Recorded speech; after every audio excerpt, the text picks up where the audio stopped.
जीतन राम मांझी ने 2025 चुनाव के लिए बहुत बड़ा ऐलान कर दिया। उन्होंने बहुत सारे वादे किए और बहुत सारी बातें बताई। उन्होंने कहा कि नीतीश कुमार का डिसीजन कभी कभी सही नहीं रहता, वो कहते कुछ और है लेकिन होता कुछ और है। क्या कुछ कह रहे हैं आप सुने। 75 लाख रुपया तक के ठेका में आरक्षण दे दिया था कि तुम ही कराओगे। नीतीश कुमार पहले तो उसको कैंसिल कर दिए, फिर उसको कहा सुनी हुई तो लागू किए 50 लाख तक। लेकिन आज भी वो फाइल फाइनेंस डिपार्टमेंट में पड़ा हुआ है, वो फाइल बाहर नहीं निकला है। जब बाहर निकलता तब न हम कहना चाहते हैं इस मीटिंग के माध्यम से नीतीश कुमार को, हम आपके साथ हैं, चट्टान की तरह आपके साथ मदद किया है और मदद भी करते रहेंगे।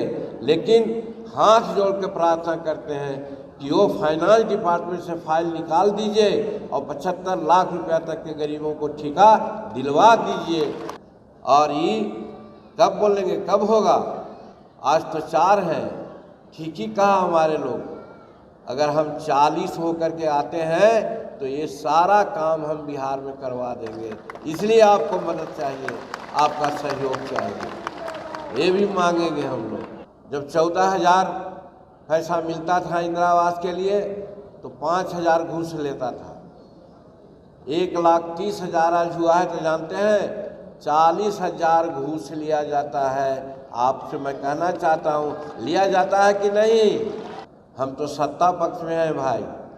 ये बात पेपर वाला जरूर निकाल देंगे कि जीतन मांझी ऐसा बोल रहा था, तब होगा नीतीश कुमार बहुत कस के आँख चल देंगे हम पर, क्या बोल दिया जीतन मांझी।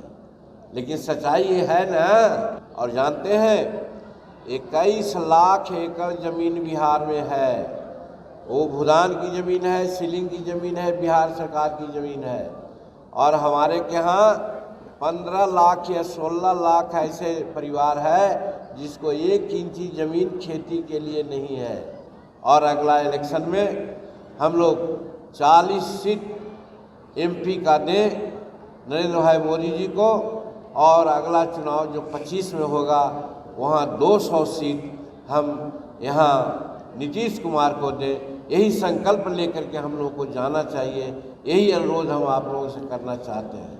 लेकिन नीतीश कुमार के सामने एक के कई रहे तब तो 2-3 के कई है, और वो दोनों तीनों के कई कहते हैं नीतीश कुमार कुछ और करवाता है उन लोग कुछ। ये कोई गलत डिसीजन था।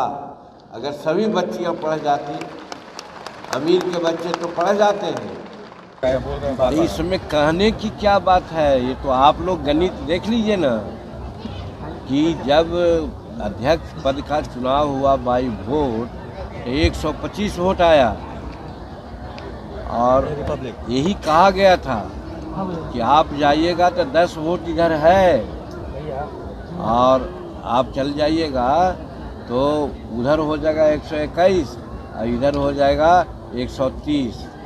तो हम नहीं गए तो 125 रहा। और फिर जब नो कॉन्फिडेंस मोशन पर बात आई तो वही 10-5 को आ गए तो उधर 130 हो गए। आपने मुख्यमंत्री पद भी छोड़ दिया, राजद की तरफ से मिला हुआ ऑफर, और यही बात तो सही थी। ऑफर तो सही थी कि आप आ जाइए, वो 10 को हम रखे हुए हैं, आपको मुख्यमंत्री बनाएंगे। हम कहा कि हम नरेंद्र मोदी जी को वादा किया है और नीतीश कुमार को वादा किया है कि हम आपके साथ नीतीश कुमार हो गई सर, जो बात बराबर नहीं बल्कि ज़्यादा हो गई। हम कहना चाहते हैं कि हम एनडीए के साथ इसीलिए आए, एक तरफ नीतीश कुमार आ गए हम लोगों के साथ, और पहले तरफ नरेंद्र मोदी थे, उनके साथ हम चले गए थे। तो मेरा कहने का मतलब आज देश के स्तर पर और राज्य के स्तर पर नरेंद्र मोदी जी और नीतीश कुमार के हम लोग साथ हैं, और इसी को साथ देने की ज़रूरत है कि जबकि हम लोगों का विधानसभा का सत्र चल रहा है, और विधानसभा का सत्र में भी ये बजट सत्र है, वोटिंग होती है 4 बजे के आसपास में। अगर जो परिस्थिति है अभी कि 2-4 विधायक इधर उधर हो जाएंगे तो वोटिंग होने में सरकार गिर जाएगी। तो इसलिए हम लोग को हर हालत में 3 बजे के आसपास में विधानसभा में चल जाना चाहिए। इसलिए देखा कि संतोष जी आज मंत्री हैं, उनका विभाग है, ज्योति जी को बोलना है, प्रफुल्ल जी भी जा रहे हैं, अनिल बाबू भी जा रहे हैं, हम भी जाएंगे।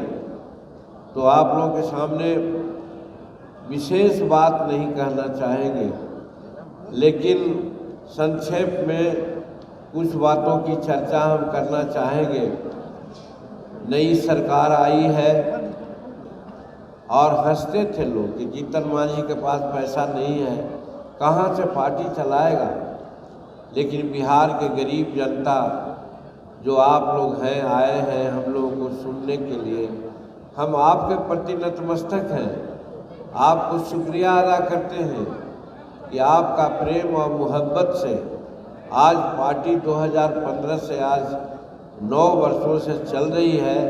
और पार्टी चल नहीं रही है, पार्टी दौड़ रही है। और यही कारण है कि आज 4 विधायक और एमएलसी भी है और मंत्री भी। तो कहने का मतलब आपका प्यार है, तो हम आज यही आह्वान आपसे करना चाहते हैं मेरे भाइयों कि कुछ काम ऐसे हैं जो हम करना चाहते थे, वो नहीं हुआ। और आज नीतीश कुमार ने एक बड़ा फैसला लिया, बहुत बड़ा फैसला लिया। और वो फैसला कि हम कायल हैं और इसके लिए नीतीश कुमार को हम धन्यवाद देते हैं। हम कहा करते थे नीतीश कुमार, जब वो महागठबंधन के साथ थे तो हम मिलते थे एकांत में, तो कहा करते थे, जब हमको पढ़ाया वो कहते थे कि मांझी जी हमने आपको बनाया और आप हमारे साथ नहीं आए। तो हम उनको कहते थे कि हम आपके साथ कैसे आते, आप किनके साथ हैं सो समझ लीजिए, और आप जिनके साथ हैं हमारी जनता यानी गरीब लोग, कोई नहीं चाहता कि वैसे आदमी को आगे बढ़ाया जाए। और आप बार बार कहते हैं कि हम तो अमुक आदमी को बढ़ाना चाहते थे और बढ़ावेंगे। तो हम ये कहते थे कि जैसे ही आप बोलते हैं बिहार की जनता स्तब्ध हो जाती है, कहती क्या बोल रहे हैं, तो आप गड़बड़ बोल रहे हैं, आप कहिए कि हम रहेंगे तब थोड़ा लोगों को संतोष है। आज शराबबंदी कानून है, शराबबंदी कानून का समीक्षा हम करने के लिए कहते हैं, किए तो, लेकिन हुआ यही क्या कि हाँ शराब पीते जाएंगे तो पकड़ेंगे नहीं, लेकिन उन पर इतना लगा देंगे टैक्स, इतना उसको दंड देंगे कि उतना पैसा देवे नहीं करेगा, वो चल जाएगा, जेल में चल जाएगा।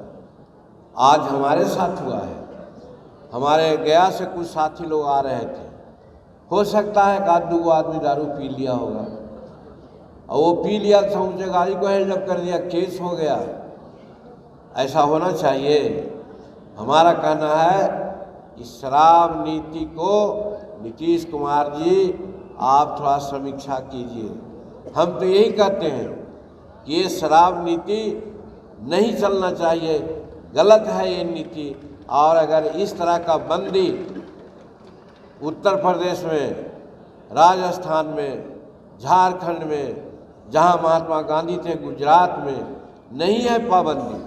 दीक्षांत एडुटेक लाया है दीक्षांत ई लर्निंग ऐप। बने दीक्षांत का चैनल पार्टनर और अर्न करें लाखों रुपए प्रति महीने। चैनल पार्टनर बनने के लिए विजिट करें www.dikshans.com। हमारे YouTube चैनल को सब्सक्राइब और Facebook पेज को लाइक करना ना भूलें। धन्यवाद।